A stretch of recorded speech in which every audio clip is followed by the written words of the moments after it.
मैं हूं आबिद हुसैन शेख। आपका खैर मकदम है 4 टीवी न्यूज़ कर्नाटक एक्सप्रेस में। आज राज्य में कोविड-19 के 143 नए मामले, कुल तादाद पहुंची 1605 को। आज मंडिया में 33, उडुपी में 26, हासन में 13, बल्लारी में 11, बेलगाम में 9, उत्तर कन्नड़ में 7, बेंगलुरु सिटी और शिवमोगा में 6-6, दक्षिण कन्नड़, रायचूर और धारवाड़ में 5-5, दावनगिरी में 3, चिकबल्लापुर, कोलार और गदग में 2-2, मैसूर, तुमकुर और बीजापुर में 1-1 मामला सामने आने से कुल तादाद 1605 को पहुंची है। अब तक 541 लोग सेहतयाब हुए हैं। 41 लोगों की इस वायरस से मौत हो चुकी है।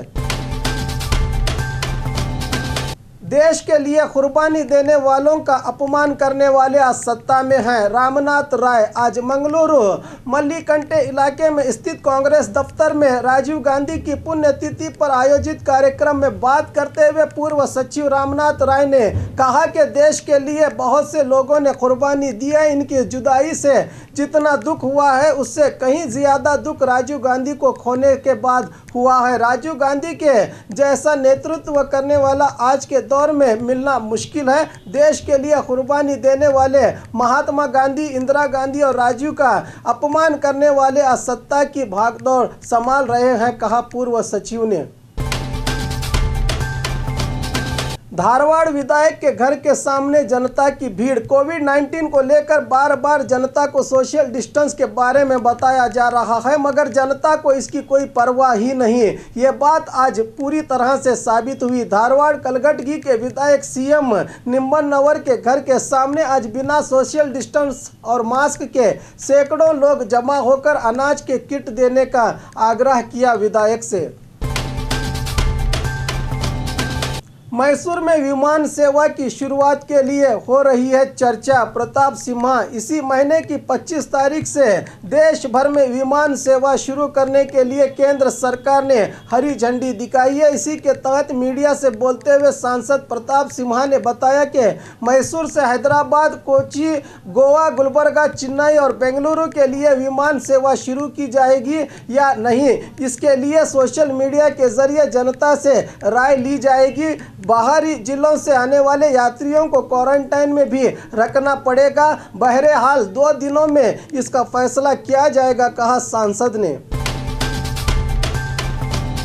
किसानों को 50,000 रुपये परिहार देने की मांग। लॉकडाउन के कारण राज्य भर में बहुत से छोटे किसान, गरीब परिवार और कृषि कूली कार्मिक बड़ी मुश्किल के दौर से गुजर रहे हैं। इन्हीं लोगों को कम से कम 50,000 रुपयों का परिहार की मांग करते हुए आज बेलगाम में कर्नाटक रैत संघ और हसीर सेना के पदाधिकारियों ने जिलाधिकारी दफ्तर पहुंचकर प्रदर्शन किया। उसी तरह फसल परिहार के लिए गए नियमों में रियायत देने का भी आग्रह करते हुए जिला अधिकारी को मनवी पत्र सौंपा गया।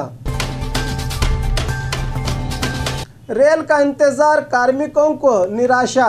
अपने वतन को लौटने की चाह में उडुपी, मंगलुरु, बेलगाम वगैरह दूसरे जिलों से कुल करीब 3,000 कार्मिक 10 से 20,000 रुपये खर्च करके बेंगलुरु के पैलेस ग्राउंड पहुंचे थे, मगर रेल में सिर्फ 1700 लोगों के लिए ही जगह थी तो बाकी लोग निराश होकर बैठ गए। अब हाथ में रुपया भी नहीं है और न जाने रेल का कब तक इंतजार होगा। जब तक गुजारा कैसे होगा, यही सवाल इन्हें सता रहे हैं। प्रशासन को चाहिए कि जल्द से जल्द रेल की व्यवस्था करे। जब तक रेल की व्यवस्था नहीं होती, कार्मिकों के खाने पीने का भी इंतजाम करें।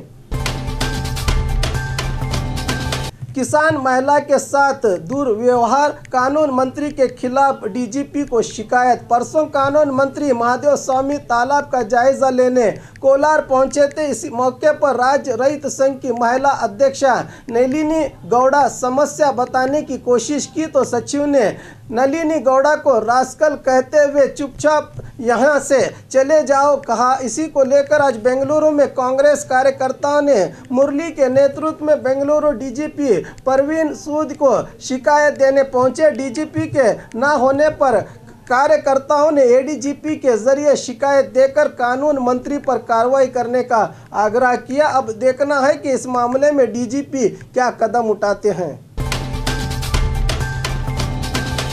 बेंगलुरु के मंगनपाಳ್य में जांच के लिए इनकार। बेंगलुरु बोम्मनहಳ್ಳಿ के मंगनपाಳ್य में अब तक कोविड-19 के कुल 9 मामले सामने आए हैं। इसी को देखते हुए इस इलाके को कंटेनमेंट इलाका घोषित किया गया है। यहाँ के निवासियों के जांच के लिए बीबीएमपी अधिकारी पहुंचे थे, मगर यहाँ के निवासियों ने आज त्यौहार है कहकर जांच से इनकार किया है। इसी की जानकारी देते हुए आरोग्य अधिकारी सुरेश ने बताया कि हम किसी को ज़बरदस्ती भी नहीं कर सकते, ये लोग आएंगे तो जांच की जाएगी, बताया सुरेश ने।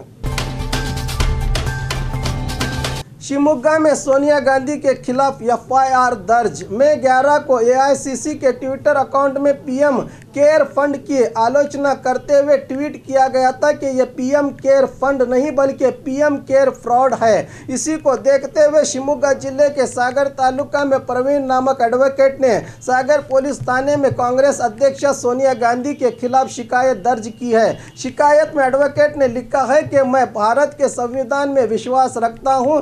इसी संविधान के तहत नरेंद्र मोदी जी प्रधानमंत्री बने हैं। ऐसे ट्वीट का मैं विरोध करता हूं। ट्विटर अकाउंट पक्ष के अध्यक्ष के कंट्रोल में होता है, इसलिए अध्यक्ष के खिलाफ शिकायत दर्ज की है। अब देखना है कि यह मामला कहां तक जाएगा। गुलबर्गा से बिहार के लिए निकली श्रमिक रेल। परसों 1500 कार्मिकों को लेकर गुलबर्गा से यूपी के लिए निकली थी श्रमिक रेल। अब कल गुलबर्गा से 1437 कार्मिकों को लेकर बिहार के लिए रवाना हुई श्रमिक रेल। कल यानी शुक्रवार को ये रेल बिहार पहुंचेगी। सभी यात्रियों को स्टेशन में ही स्क्रीनिंग किया गया और इनके खाने पीने की व्यवस्था किए जाने की जानकारी दी जिला अधिकारी बी शरद ने। दावणगेरे में लॉकडाउन में रियायत के बाद भी सब कुछ सूना सूना। ग्रीन जोन कहलाने वाले दावणगेरे को भी अब कोरोना वायरस की नज़र लग गई है। दिन ब दिन कोविड-19 के मामले सामने आ रहे हैं। सरकार ने लॉकडाउन में रियायत भी दी है, मगर जनता है कि घर से बाहर निकलने से कतरा रही है। कपड़े की दुकान, स्टेशनरी, मिठाई की दुकानों पर कोई भी नहीं आ रहा। रमज़ान को देखते हुए व्यापारियों में व्यापार की उम्मीद जगी थी, मगर कोई भी ग्राहक नहीं आ रहा, कह रहे हैं व्यापारी। बल्लारी में गर्भवती महिला वायरस की चपेट में। जिलाधिकारी की प्रेस मीट। मुंबई में मच्छी का शिकार करने वाले करीब 63 लोग आंध्रा के गुंतकल में पहुंचे थे। जानकारी मिलने पर केएसआरटीसी बस भेजकर 6 मई को इन्हें राज्य में लाया गया और शहर के मयूर होटल के पास स्थित बीसीएम हॉस्टल में क्वारंटाइन किया गया था। 12 मई को 10 लोगों के इस ग्रुप में सभी के ब्लड और स्वैब के सैंपल लिए गए थे। इन लोगों में मौजूद एक गर्भवती महिला की जांच रिपोर्ट पॉजिटिव आने की जानकारी दी जिला अधिकारी एसएस नकुल ने। चिंतामणि में कोविड-19 के आज 2 नए मामले।